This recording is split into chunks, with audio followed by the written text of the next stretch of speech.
नमस्कार, प्रणाम। स्वागत करती हूँ अपने YouTube चैनल दीपिका पंडित ऑफिशियल पर। आज मैं आप सभी को सुनाऊंगी एक नाच गीत है ननद मोरी काली भंवर भई हूँ।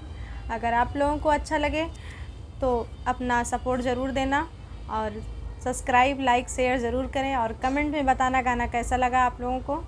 आप लोग बहुत सपोर्ट कर रहे हैं, अपना आशीर्वाद ऐसे ही बनाए रखें।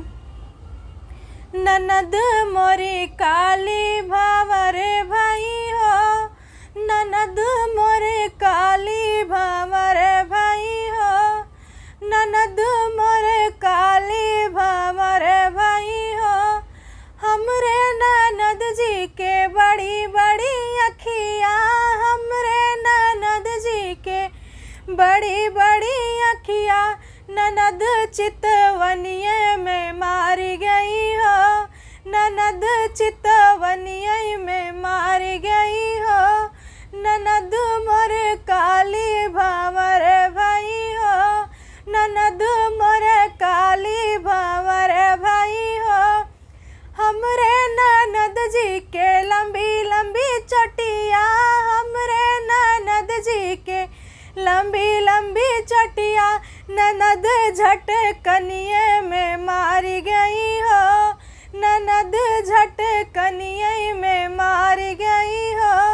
ननद मोरी काली भंवर भई हो, ननद मोरी काली भंवर भई हो। हमरे ननद जी के पातर पातर ओठवा, हमरे ननद जी के पातर पातर ओठवा, ननद मुस्कनिये में मारी गई हो, ननद मुस्कनिये में मारी गई हो।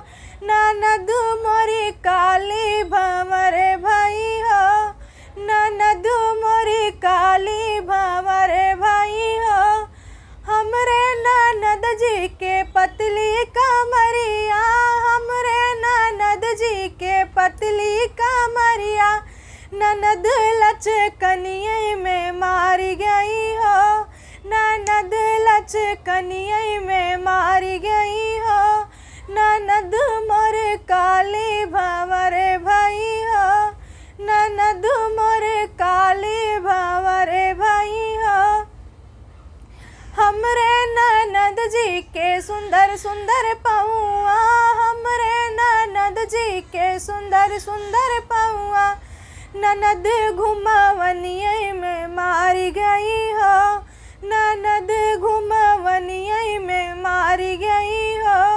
ननद मोरी काली भंवर भई हो, ननद मोरी काली भंवर